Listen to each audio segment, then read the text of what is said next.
자, 비즈니스 출발 신뢰감 있는 목소리 적용편에 대해서 한번 살펴보도록 할게요. 자, 보시면 목소리는 본인의 삶과 태도의 결과라고 얘기를 했습니다. 실질적으로 내가 어떻게 살아가고 내가 어떻게 말을 하는 습관에 따라 내 목소리가 달라질 수 있고 또 좋아질 수 있고 또는 좀 더 긍정적인 목소리 또는 부정적인 목소리로 다가설 수 있다는 점을 나타낼 수가 있는데요. 페이지 192페이지 한번 볼게요. 자, 히틀러에 대한 내용이 나와 있습니다. 자, 히틀러가 최악의 정치가였죠. 최악의 정치가였는데도 불구하고 히틀러의 연설을 들으려고 하는 사람이 굉장히 많았다고 합니다. 그 이유 중에 하나가 청중을 사로잡는 목소리 또는 신뢰감 있는 목소리로 인해서 많은 사람들이 그 연설이 있다 하면은 찾아가서 지켜볼 정도로 그 연설이 좋거나 내용이 좋거나 나쁘거나에 떠나서 그 목소리가 굉장히 좋다 보니까 사람들은 그거에 대해서 맹신하게 되는 경우가 많이 있었대요. 그래서 그 목소리의 영향이 매우 크다라는 점을 나타낼 수가 있었다고 합니다. 또한 설득력을 담아낼 수 있다는 이제 신뢰감 있는 목소리 때문에 더욱더 사람들에게 인기가 있었던 건 아닐까라는 생각이 듭니다.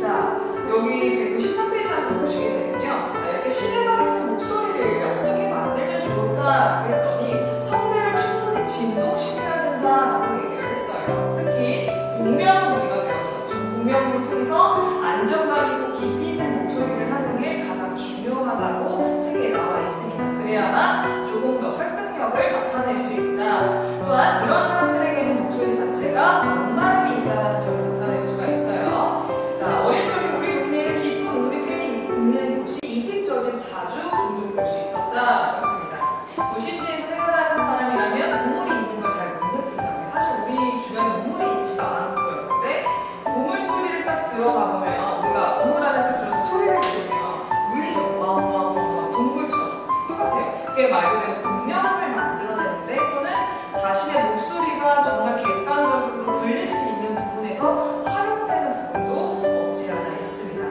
또한 그런 목소리를 잘 하려고 한다면 깊이 있는 목소리도 신뢰감 있는 목소리가 있어야 되고 그만큼 또 진정성이 있는 태도라던가 아니면 표정이라던가 표현이라던가 또는 말투 자체에서 약간 진정성이 나타나야지만 훨씬 더 그 사람에게 신뢰감을 나타낼 수 있다는 점을 얘기하고 있는데요. 자, 여기 보시게 되면 목을 사랑하자라고 얘기를 했습니다. 자, 첫 번째 큰 목소리로 말하기 금지라고 했는데요. 자, 제일 어려워하시는 분들이 있어요. 물론 우리가 살면서 이제 SNS라든가 인터넷이 발달되어 있다 보니까 큰 목소리로 말할 일은 사실 그렇게 많지는 않아요. 그렇게 해당되는 부분은 아닌데 근데 예를 들어서 아주 시끄러운 곳에 있다거나 아니면 많은 사람들이 있다거나 백화점이라든가 쇼핑몰 가면 굉장히 시끄럽잖아요. 그러면 나도 모르게 내 목소리가 굉장히 커지게 되는데 그러면 그 상태에서 그 상황에서 2시간이고 3시간이고 얘기를 하게 되면 목이 빨리 상할 수밖에 없는 형태로 진행이 될 수가 있어요. 그래서 큰 목소리로 말하는 건 최대한 자중해줘라.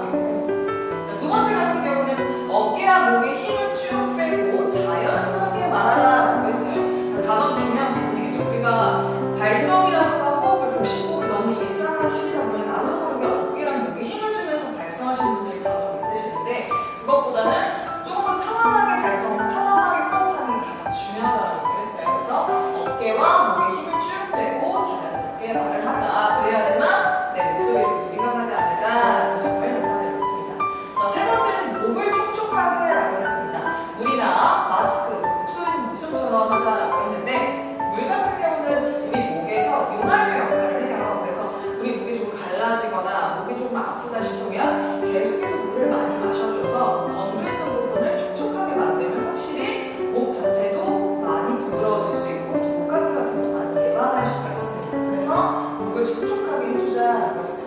마지막 네 번째 같은 이제 복식호흡을 습관화시키자고 했는데 제가 항상 얘기를 했던 부분 중에 하나예요. 매 수업마다 복식호흡과 발성을 하는 이유 중에 하나도 그만큼 복식호흡을 습관화시켜서 발성도 잘할 수 있고 발음도 정확하게 할 수 있다라고 얘기했던 것처럼 배의 근력을 키우면 목소리에 힘이 생길 수가 있습니다. 제가 휴식호흡 말을 할 때랑 복식호흡에 말을 할 때는 차이가 많이 있다라고 얘기를 했잖아요. 그만큼 배의 근력을 키우면 키울수록 목소리에 힘도 있고 감각이 있어 보이고 깊이 있어 보인다는 목소리의 장점을 나타낼 수가 있습니다. 그래야지만 확실히 훨씬 더 목소리에게 질이 좋은 목소리를 나타낼 수 있다라고 했어요. 자, 198페이지를 잠깐 보도록 할게요.